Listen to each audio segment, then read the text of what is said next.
Ver, ahora sí. Bueno, decía que es un gusto estar con ustedes y ahí veía a alguien, Paola, que hacía así cuando dije Argentina, no sé por qué, pero yo también hago así cuando digo Argentina. Sin embargo, estoy viviendo en Estados Unidos, en la Florida, ya hace más de 4 años, donde el Señor me trajo solita, sin nadie, sin conocidos, y sin embargo, Dios fue abriendo puertas, haciendo eh, lo que Él necesitaba de mí. Si yo tenía que estar en algún lugar, Él me llevaba. Y ahí me llevó, y así que estoy desde aquí hablándoles con todo cariño. Y en este tiempo donde estamos hablando de la familia, me gustaría presentar el tema de educación. Este es un tema que a mí me gusta mucho. Desde hace mucho tiempo yo estudio, pero además enseño. Mi primera clase fue en la escuelita dominical a los 12 años, así que imagínense ustedes, sin padres creyentes, sin familia que me apoye, yo me iba a la iglesia igual, aprendía, y también enseñaba. Así que creo que también por eso es muy temprano cuando Dios me llamó al ministerio, a los 17 años, y a los 18 años empecé a estudiar en el seminario. Pero ¿qué seminario era en esa época? Por favor. Estudiábamos día y noche, pero como yo siempre estudié y trabajé, también tenía que trabajar, así que era un caso excepcional. En general, las personas que iban al seminario eran apoyadas por la iglesia. Bueno, yo en realidad tenía que trabajar y teniendo siempre en contra a mi familia de que estaba haciendo algo que no servía para nada. Bueno, todo a fuerza de oración y perseverancia, Dios trajo a mi familia a los pies de Cristo después de muchos años, y no solo mi mamá, sino también mis tías y primos, y realmente es una bendición ver lo que Dios hace en las familias, cuando uno puede perseverar, cuando uno puede entender el mensaje de Dios para las familias. Y de eso vamos a hablar hoy. ¿Qué les parece? Voy a compartir, a ver, voy a compartir. Miren qué lindo que me quedó el logo, ¿eh? ¿Está bien? ¿Sí? Ah, les gusta, ¿eh? Casa del Alfarero. Lo tuve que descubrir sola. A mí nadie me dijo, miren, este es el logo. Y esta Psicología Cristiana es una de mis instituciones que funciona en muchos lugares del mundo, porque por Zoom llegamos a tantos lugares. Entonces, educación cristiana, ahí tienen mi teléfono, mis datos, todo lo que ustedes quieran. Me llaman, me preguntan, no hay ningún problema. Estamos en un ida y vuelta que recién empieza, pero que seguirá. Así que tengan en cuenta esto. Y si tienen posibilidades de tener un lápiz, un papel y empezar a anotar dudas y preguntas cuando yo estoy hablando, eh, vamos a dejar un tiempo al final para orar y para responder todas las preguntas que se les ocurran.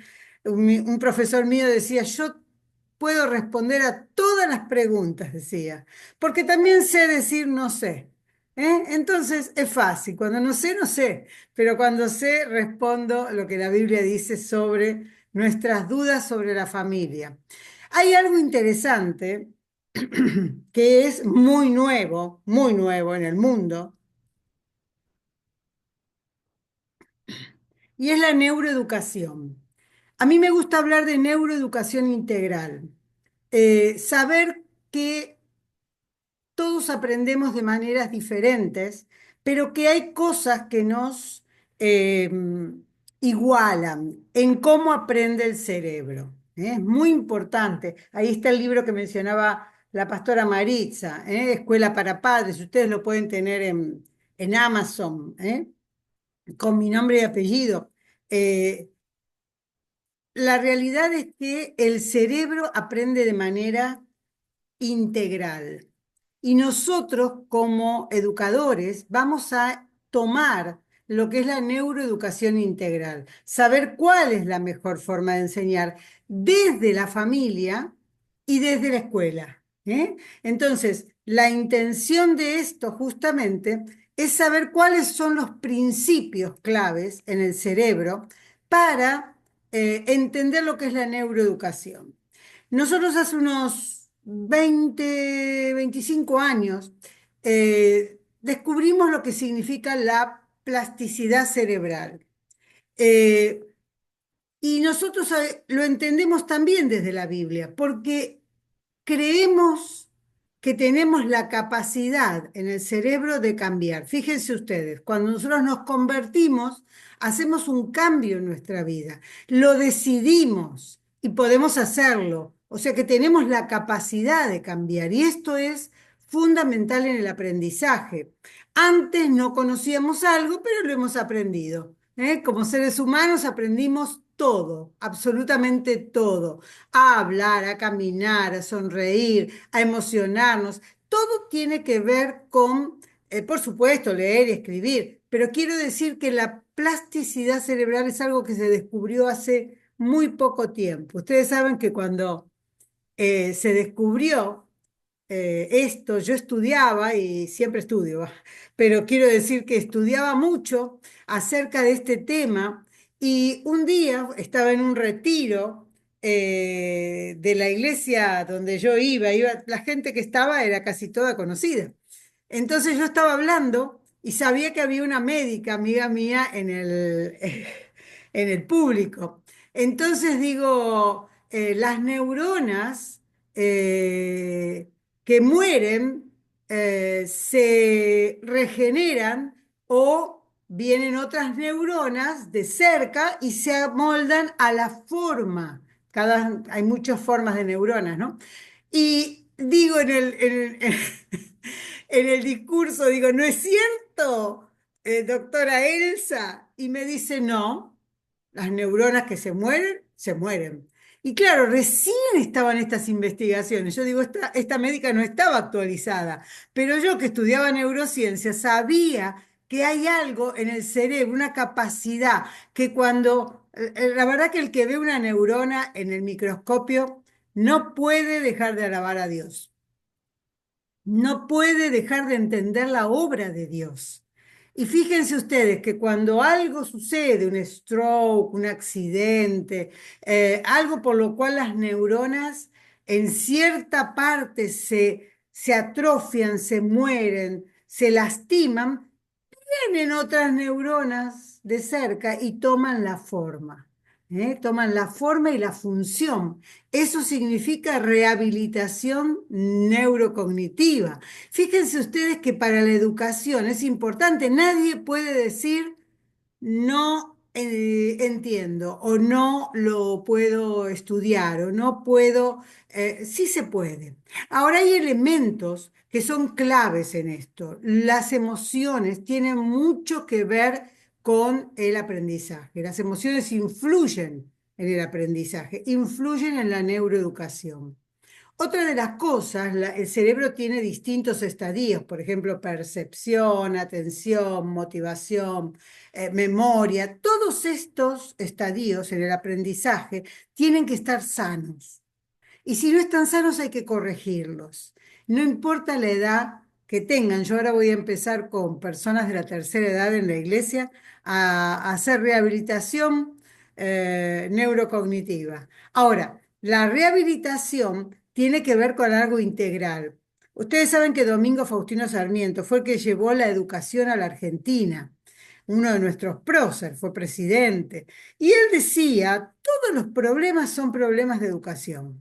Fíjense ustedes, todos los problemas son problemas de educación, porque no estamos educados para la resolución de los conflictos, porque no conocemos bien cuáles son las maneras de solucionarlo. Y esto que voy a poner acá es el principio bíblico que dice Primera Tesalonicenses, dice, todo vuestro ser, espíritu, alma y cuerpo, y el ser humano es eso, es espíritu, alma y cuerpo, pero como ese es un versículo en la Biblia que es plural, yo lo pongo espíritu, alma y cuerpo viviendo en sociedad, viviendo con otros. Yo no soy un espíritu, alma y cuerpo que anda solito ahí en sí mismo y no comparte con nada. La necesidad de compartir, el tema de estar con otros, es algo que Dios programó. No nosotros, Dios programó, ya nacemos así. Como decíamos, necesitamos de otros al nacer para poder crecer, para poder desarrollar nuestras funciones. Casi que no es lo mismo que los animales, ¿no? Los animales nacen y de alguna manera se van parando y empiezan a caminar y los padres los empujan así y ya caminan. Pero nosotros no. Nosotros necesitamos un tiempo, que nuestras neuronas se acomoden, que nuestro cerebro crezca en funciones y así empieza a desarrollarse cuerpo. Pero también necesitamos desarrollar alma, donde están todas nuestras vivencias que no son corporales, que no son materiales. Esto que tiene que ver con las emociones, la voluntad, los sentimientos, eh, los pensamientos. Fíjense ustedes qué interesante. Y nuestro espíritu, que está ahí, más chiquitito, porque está como muy metido, está en minúscula, hasta que nuestro espíritu se conecta con el espíritu de Dios. Y ya después es un espíritu en mayúscula que debe dominar nuestra vida, nuestra alma, nuestro cuerpo. Así dice la Biblia. Y empezamos a compartir en la sociedad de una manera diferente. Hoy vamos a ver esto sobre niños y adolescentes, en especial dentro de la familia. Vamos a ir viendo algunos de estos temas eh, y desarrollarlos de modo que estemos al tanto de lo que la Biblia dice y la neuroeducación integral dice. Integral porque toma espíritu, alma y cuerpo en relación a otras personas también. Lo primero es la responsabilidad.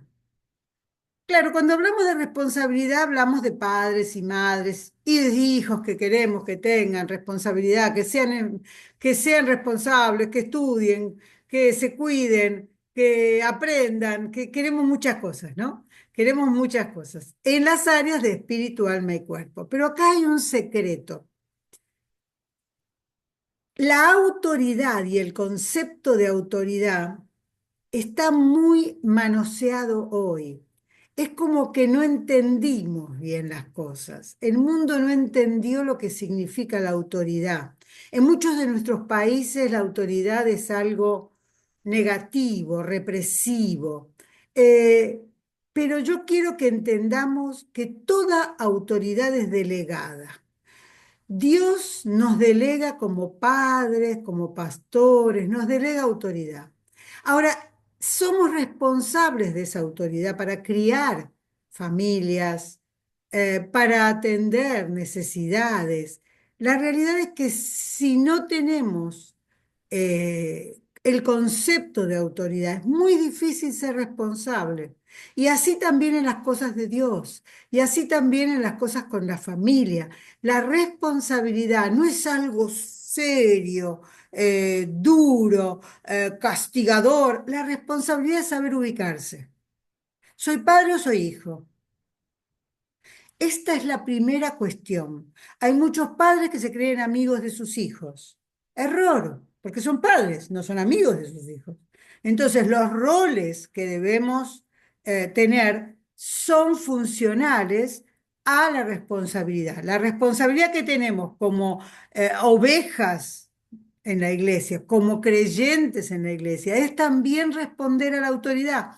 Nunca vamos a tener autoridad si no estamos bajo autoridad. Esto escríbanlo, guárdenlo. Nadie que no está bajo autoridad puede tener autoridad. Por lo tanto, si tus hijos o tus alumnos no te hacen caso, no aprenden, se rebelan, y fíjate cómo estás,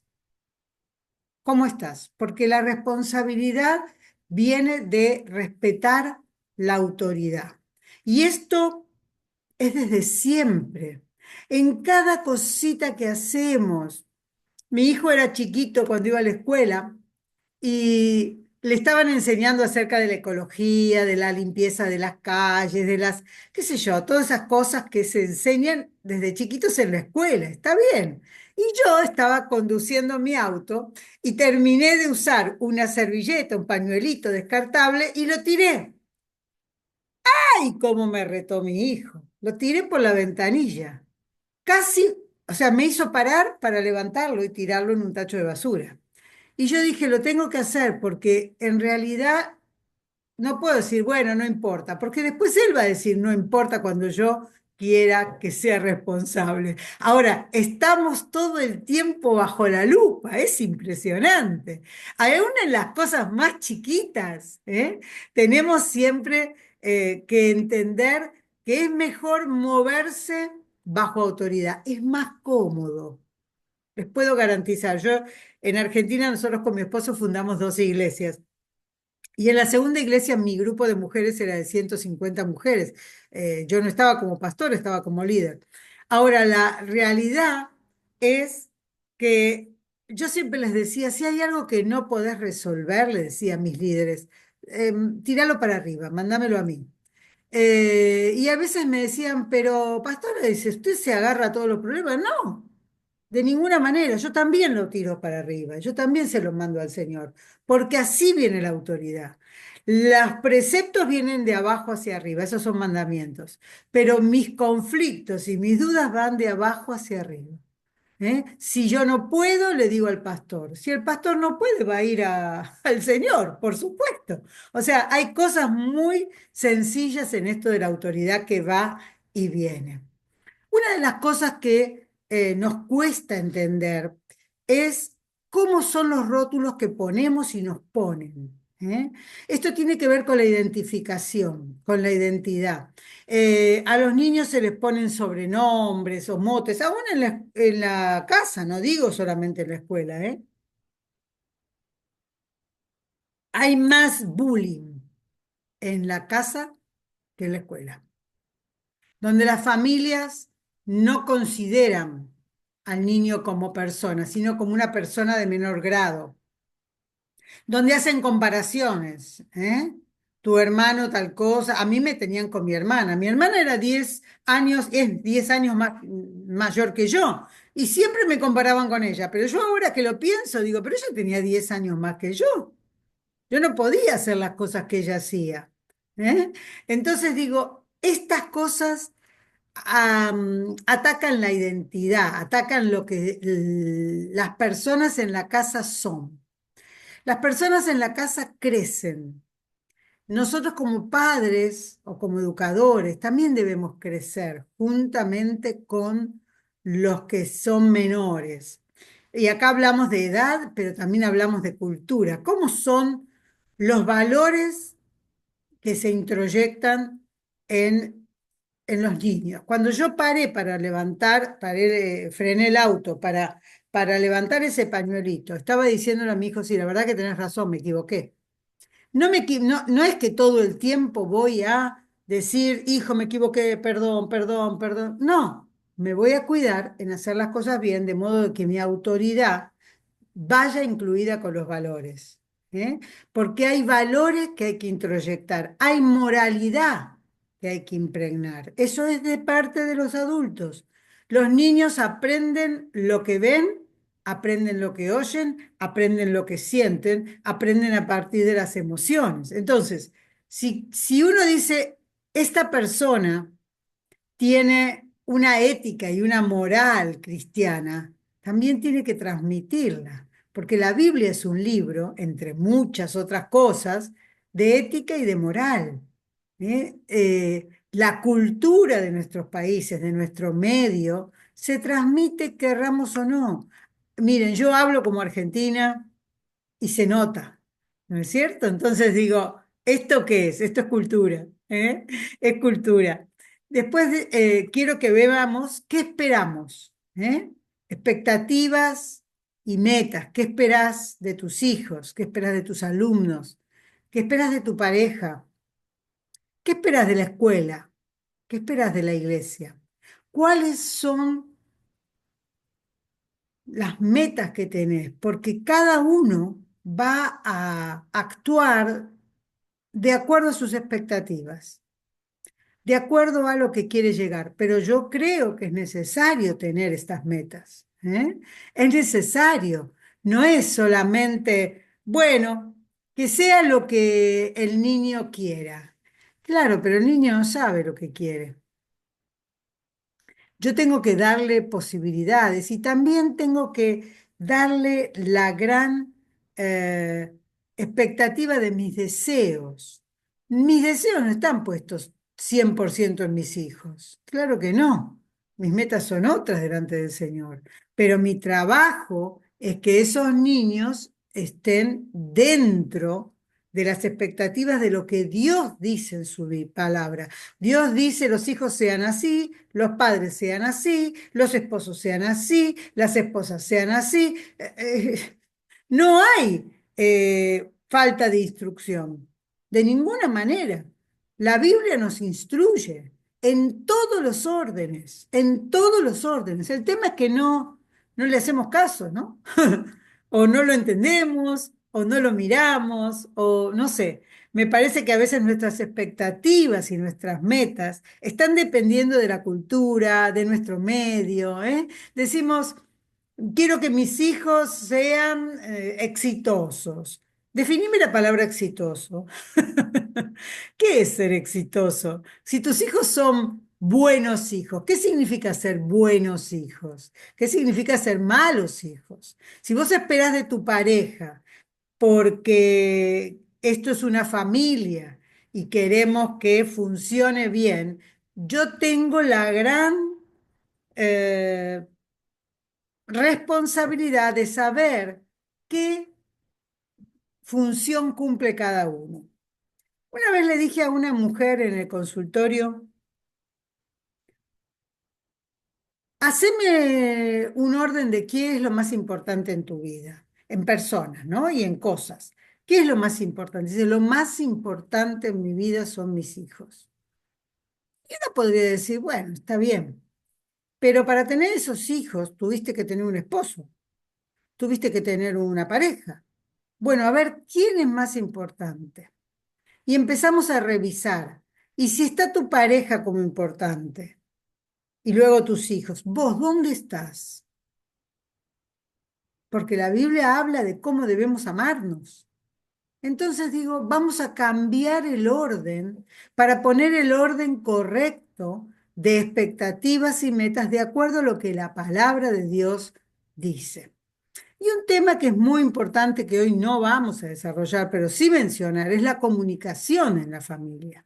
Esta ida y vuelta con cada uno de la familia. Cuando los niños preguntan por qué, o los adolescentes dicen, ¿por qué no me dejas tal cosa? Bueno, ¿cómo es la comunicación? Miren, mi mamá tenía un sistema. Ella, cuando yo le preguntaba por qué, ella decía porque lo digo yo. O cuando le preguntaba el por qué, a muchas veces me decía porque yo sé lo que es bueno para vos. Nunca me explicaba nada. Y a la larga terminaba diciendo, acá se hace lo que yo digo. Entonces, este por qué no tenía ida y vuelta en la comunicación. Tenía comunicación solo de un lado. No había explicaciones, no había escucha y respuesta. Entonces, acá lo que se trata es de tener comunicación en la familia, pero no es una comunicación unilateral. Y tampoco es una comunicación de igual a igual, porque estamos diciendo, hay padres y hay hijos. ¿eh? En en los diagramas familiares de la psicología sistémica, lo que hace es decir, a ver, vamos a trazar una línea. ¿Quiénes están por arriba de la línea y quiénes están debajo de la línea en esta familia? Y esto lo hacemos siempre así porque los padres deben estar padre, madre, hijos.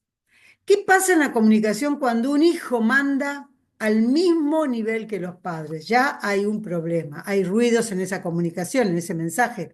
¿Qué pasa cuando viene una abuela y manda como los padres?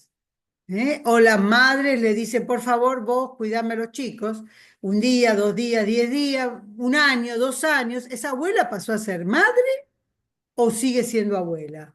Entonces, muchas veces las dificultades en la comunicación son porque los de arriba pasan abajo. Por ejemplo, una madre que dice, yo tengo 3 hijos, pero vos tenés 2, sí, pero mi marido es como mi hijo, lo mandó abajo. ¿Eh? Entonces, ese desorden es el desorden en la comunicación. Y al fin y al cabo, ¿quién manda? Los que están arriba. ¿Eh? Entonces, estos que están arriba, sea madre, padre, abuelo, padres autoritarios, padres que dicen, vos no sabes nada, ¿se lo dice a quién? Se lo dice a los hijos y se lo dice a la mujer. Entonces, pasan todos abajo, el padre queda como autoridad única arriba. Estas son fallas o ruidos en la comunicación. Un día lo vamos a hablar. Y vamos a lo mío, que es el desarrollo mental. ¿Eh? El desarrollo mental tiene que ver con cómo es la escuela, que siempre tiene un programa, siempre está pautado, dice lo que se enseña en el primer grado no se enseña en el quinto, y lo que se enseña en el quinto no se enseña en primero. ¿Eh? Pero ¿qué pasa cuando el desarrollo mental no se mide bien? El desarrollo mental no es solo cognitivo, no es solo de lo que conocemos, es mucho más que el conocimiento. Este es el momento de detectar de manera temprana las patologías. Hay algunos momentos específicamente que la psiquiatría declara como especiales para el desarrollo de patologías o de enfermedades mentales. Y en mi experiencia es cuando se está acercando el final de la primera etapa de estudio, ya sea del kindergarten, del jardincito, antes de entrar al primer grado, al final, quinto, sexto, algunos tienen séptimo grado, cuando termina la primera etapa de la primaria. Luego, cuando termina la etapa de la secundaria. Ahí es donde empiezan las patologías, porque la persona se enfrenta a cambios muy importantes. Por supuesto que también hay cuando los padres se separan o cuando, bueno, mil cosas, ¿no? Cuando hay una enfermedad en la familia, bueno, muchas cosas. Pero quiero decir que el desarrollo mental debe ser de acuerdo a la edad, de acuerdo a la cultura, y tiene que estar así, porque si no, se desarrollan patologías. Y hay algunas mamás que vienen y dicen, mi hijo no me hace caso, o mi hija hace berrinches. Y yo digo, qué cosa rara, ¿no? Pero tuve que escribir en el libro acerca de los berrinches y acerca de las malas conductas, porque la verdad que eran demasiadas las mamás que me decían esto. Y muchas veces no son solamente cuestiones de comportamiento, muchas veces son cuestiones mentales. El niño o el adolescente no sabe, no tiene recursos yoicos, recursos propios en su mente como para enfrentar ciertos conflictos. A mí me ha pasado con unos niños, tres, tres niños, que la abuela fue a vivir con ellos. Perfecto, no hay ningún problema, pero necesitaban entender que la abuela se iba a meter en todo, que la abuela iba a estar ahí y era una persona para ayudarles, pero que también tenía derecho a saber. Entonces ahí se da un conflicto. Niños muy independientes que empiezan a decir, uff, esta vieja, uff, esta abuela que me vuelve loco. Bueno, justamente hay que ver cuáles son los conflictos para que los desarrollos mentales sean normales. Y dejé para lo último la palabra inteligencias. Eh, Vamos a tratar hoy acerca de las inteligencias, pero no las comunes. Vamos a mencionarlas, pero no voy a desarrollar eso. Voy a desarrollar las inteligencias espirituales, diferentes, las del alma. En este libro hay algo que se llama analfabetismo emocional. Cuando nosotros entendemos que nuestras emociones siguen siendo las mismas, soy violento, soy contestadora, yo soy así. Y entonces Si acepto que soy así, no acepto que necesito cambiar. Pero si vos sabés que fuiste, a mí me pasaba, ¿no? Yo era una chica muy rebelde, una niña súper, súper rebelde. Pero me di cuenta que tenía que cambiar si quería que mis hijos sean no rebeldes. Por eso es que el cambio de generación tiene que ver con asumir que debemos cambiar los adultos, ¿eh? Porque nosotros somos una generación de cambios. No importa cómo vinimos, cómo llegamos, cómo fuimos criados, todo eso pudo afectarnos, pero ya no, porque para eso están en esta charla, ¿eh? Cambiar implica mejorar. Y vuelvo a repetir, Dios cree en nuestros cambios y ha creado nuestra flexibilidad para poder hacer cambios, también en lo emocional. Y algo que desarrolla muy bien el libro Escuela para Padres es la educación emocional. Y vamos a hablar un poco, de eso, y vamos a hablar de la educación espiritual. ¿Cómo se hace para tener neuroeducación integral con valores cristianos? Bueno, lo primero que tenemos que saber es cómo la espiritualidad está en el cerebro. Antiguamente, hace algunos siglos, se creía que esta parte del cerebro hacía esto y esta parte hacía esto y esta parte hacía esto y esta parte hacía esto. Cuando las neurociencias empezaron, a partir de finales de 1800, se empezó a ver que las neuronas trabajaban en red, que sí había zonas, acá hay zonas de colores, sí hay zonas en el cerebro, pero ¿qué pasa con la red neuronal?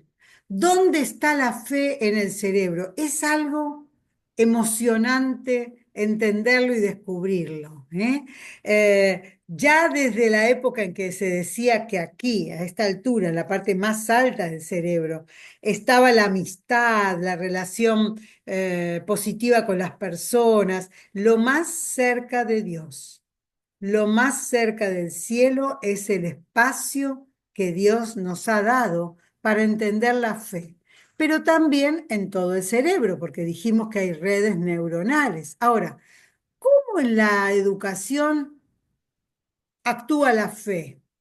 ¿Cómo actúa la motivación? ¿Qué significa la resiliencia, la empatía? Estas cosas son muy usadas en la educación. El niño o el adolescente hace salidas y va y viene y le dice a la madre, mañana tengo un examen, muy, muy difícil. Y la madre dice, yo voy a orar. Y el nene dice, sí, vamos a orar juntos para que me vaya bien. Pero ¿dónde estuviste todo el día? ¿Estudiando o te fuiste con tus amigos a la esquina? Esto es lo que hay que enseñar. Si la fe es un reemplazo a mi falta de estudios, si la fe es un reemplazo de lo que no quise hacer. Y entonces después si me sale mal, es que Dios es malo. Entonces la neuroeducación espiritual tiene que ver con cómo yo enseño, cómo uso estas herramientas que dice aquí, ¿eh? Cómo uso la oración como método, como medio, cómo entiendo lo que significa depender de Dios en la educación. ¿Cómo se enseña esto en la iglesia?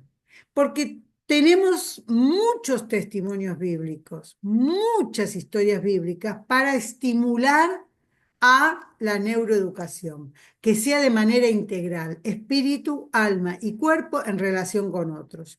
Entonces, tenemos que entender que la neuroeducación es una ciencia combinada, ¿eh? Yo generalmente hago círculos concéntricos donde digo, a ver, la psicología, la neurología, la fe, la teología, todo esto es la neuroeducación. Entonces, lo que voy a hacer es, como padre o educador, voy a potenciar las historias bíblicas, no para que el niño o el adolescente las repita, sino para que pueda entrarlas a sí mismo, imitarlas y luego compartirlas. Pero para eso tengo que ser un papá o una mamá que entienda cómo Dios nos enseña. Y la realidad es que en la Biblia hay cantidades de ejemplos de las enseñanzas que Dios da a los profetas, a la iglesia, a los apóstoles. ¿Eh? La realidad es que la educación que nosotros damos tiene que ser una educación espiritual, una neuroeducación. ¿Qué pasa con esta neuroeducación? ¿Qué hace con los valores cristianos? Primero activa la fe, activa las zonas cerebrales, como decíamos, la amistad, la sociabilidad, los modos de reacción, las tomas de decisiones, y voy señalando dónde están cada una de estas áreas. Tiene que ver con el sistema límbico, con las emociones. ¿eh? Esto hace que los adolescentes o los niños tengan motivación, pero que trabajen su autoestima.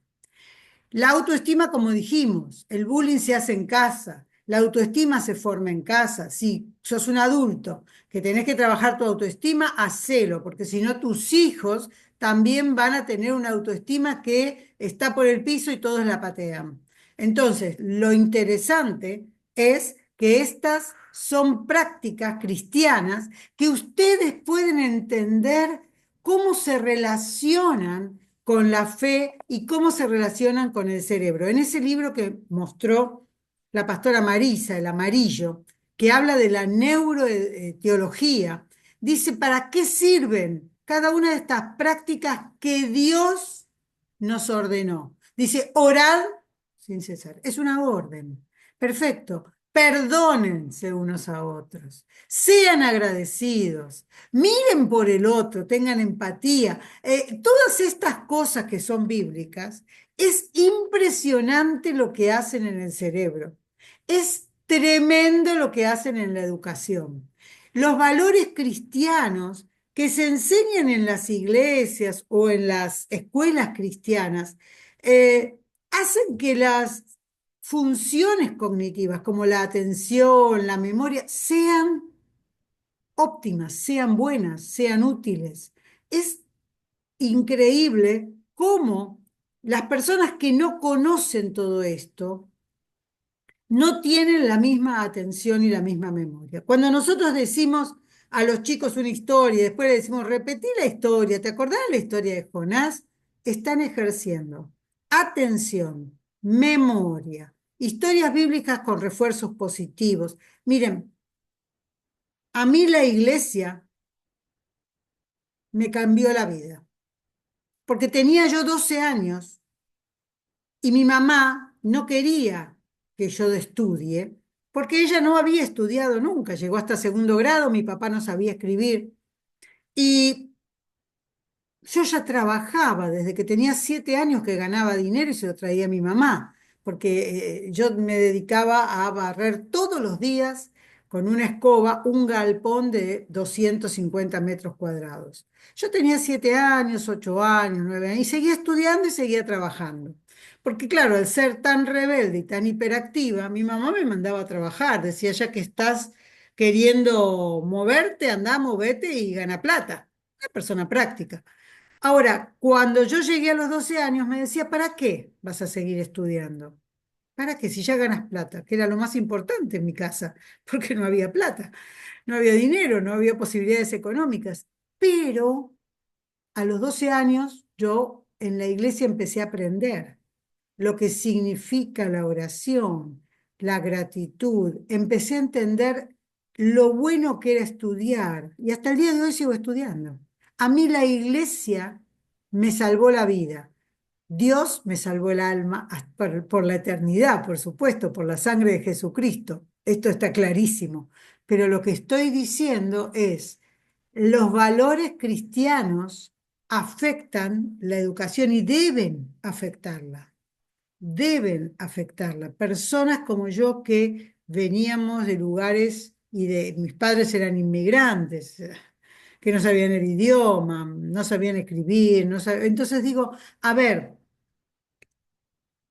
solo tenían que trabajar para mantener la familia.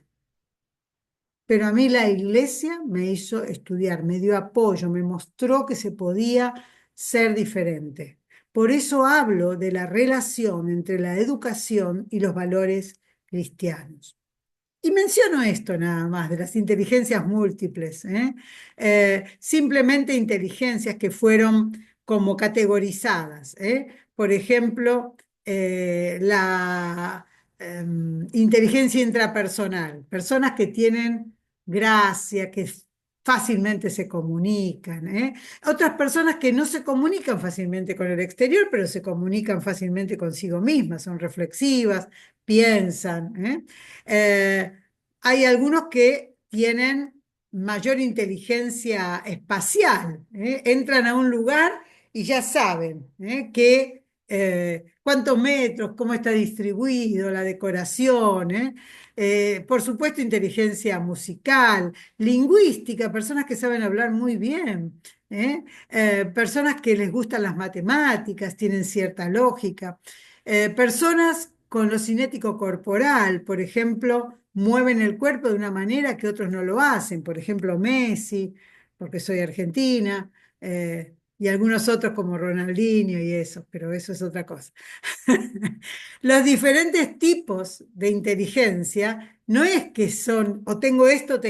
Todas se coordinan, se combinan, de modo que algunas tenemos más y otras tenemos menos, ¿eh?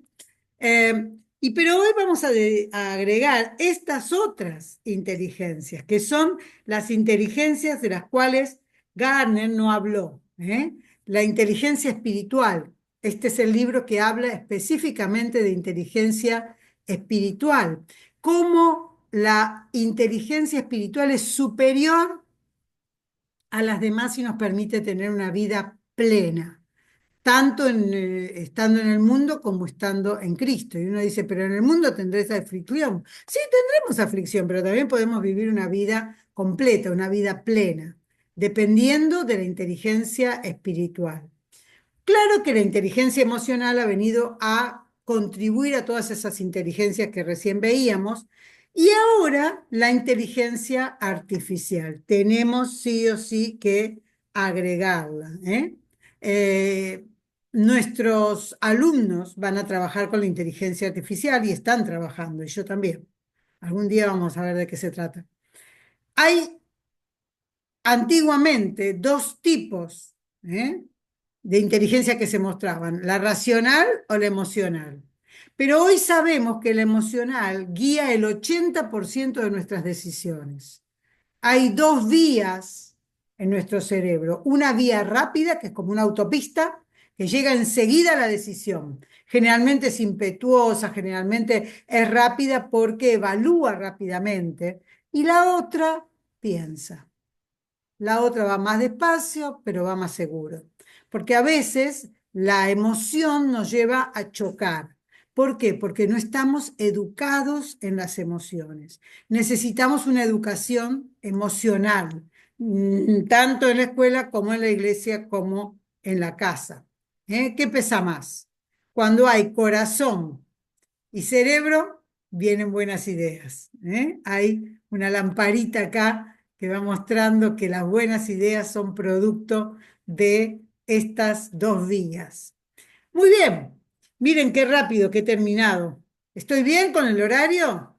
¿Estoy bien? ¿Sí? Bueno, qué lindo. Ahí está mi teléfono, mis redes, pero yo quiero dar un tiempo a las preguntas. Fui muy rápido porque quería tomar alguna de mm, estos tips. ¿Eh? En algún momento desarrollaremos emociones y sentimientos. Pero acá tenemos, a ver, dudas y preguntas. Podemos quizá abrir el micrófono, no sé, ustedes me dirán. Si algunos, gracias, doctora. La verdad es que no se aburre uno, uno quisiera más. Lástima que solo tenemos una hora, ¿no? ¿Estás segura Tenemos que no se aburren? No sé, yo no, vi no, algunos bostezando por ahí. pero seguro que ya hemos hablado que tenemos que traerle el otro año para nuestra escuela para padres.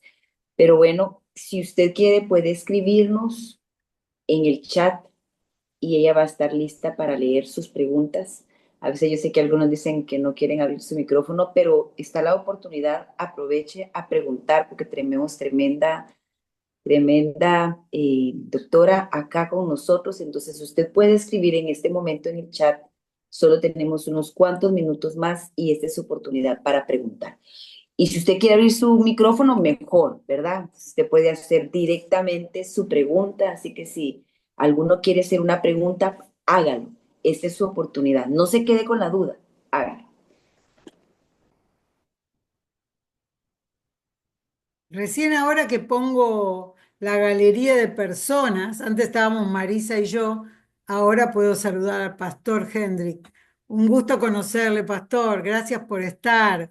No podía porque solo me aparecía Maritza. Y después, ahora veo a la pastora Claudia, ahora veo a mucha más gente.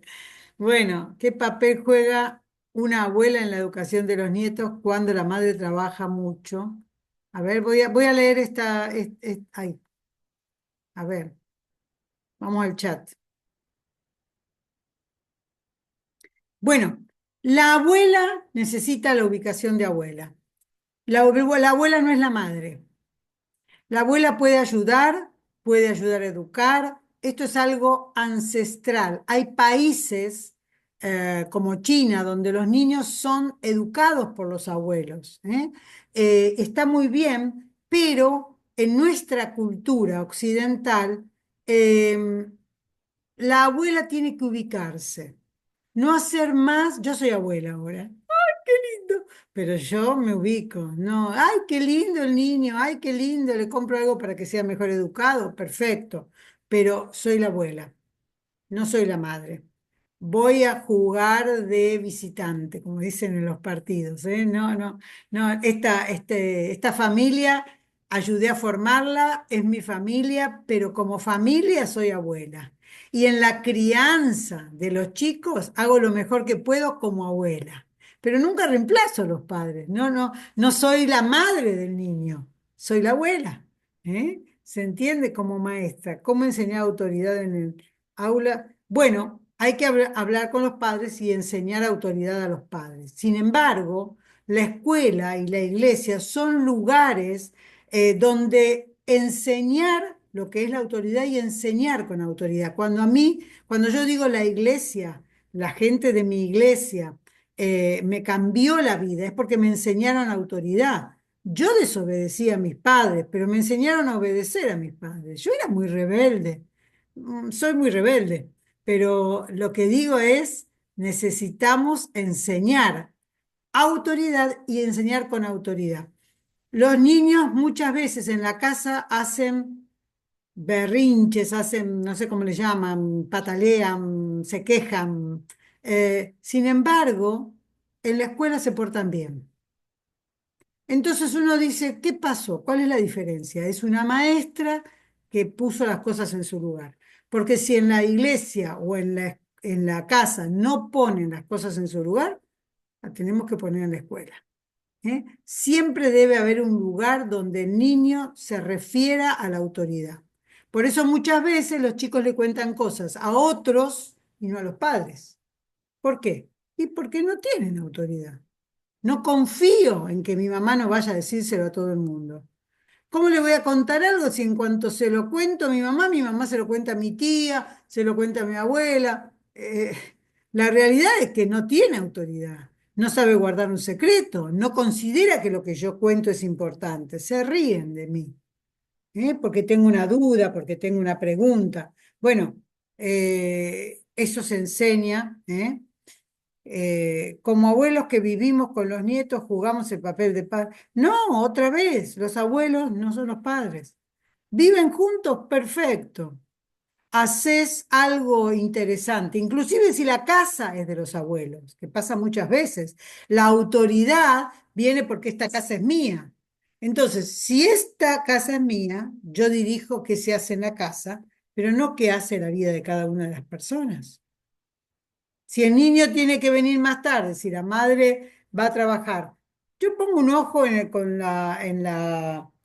cuidado de los niños, pero yo no soy la maestra y tampoco soy la madre, soy la abuela, ¿eh? Soy la abuela. Yo tenía muy buena relación con mi suegra, buenísima, más que con mi mamá. Pero ¿qué pasaba? Ella decía, ¿sabés qué lindo que es ser abuela? Me decía, vos me traés al nene yo juego, le dedico todo el día, pero después ustedes se van y ustedes los crían, ustedes son responsables de alimentarlo, de qué vacunas tiene que tener, de qué tiene que aprender. Yo no, yo solamente lo cuido y disfruto del niño. Esa es la función del abuelo. Si los padres no lo hacen, problema de los padres. Lamento decirlo. Pero los abuelos no hemos nacido para ser padres otra vez.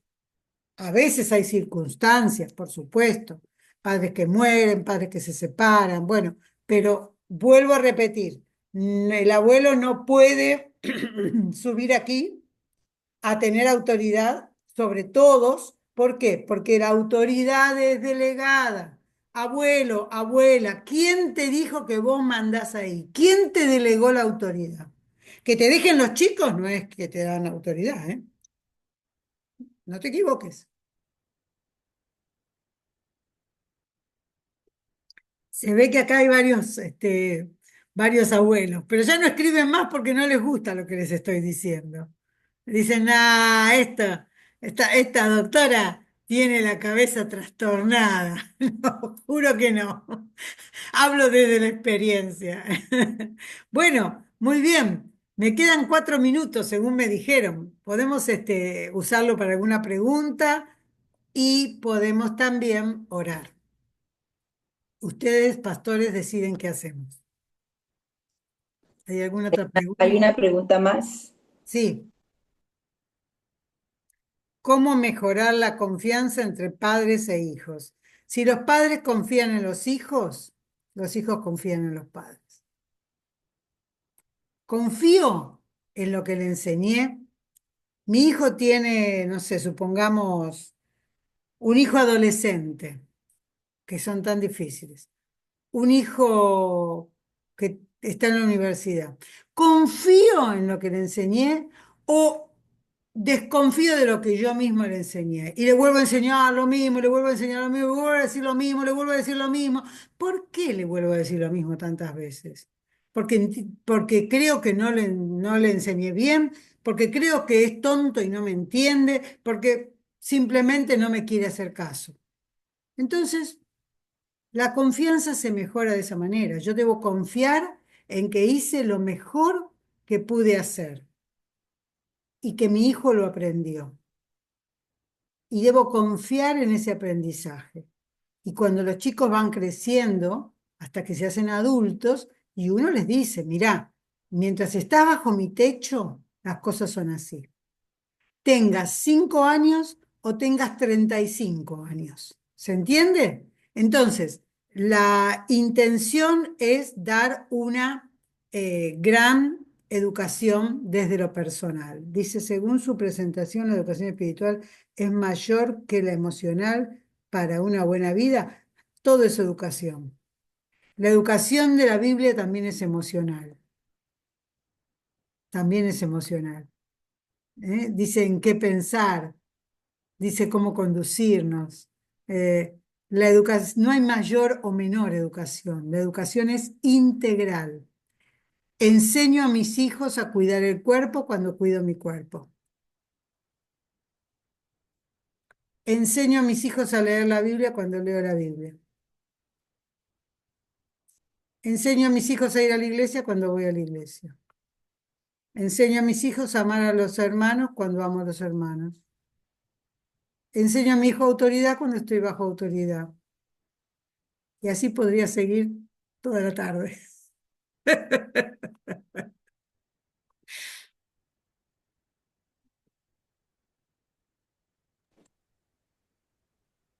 Eso es, Ori. Estamos en la vidriera, como padres, como maestros, como creyentes, estamos en el escaparate y nos están mirando. Hasta cuando me limpio la nariz y tiro un papelito, me están mirando.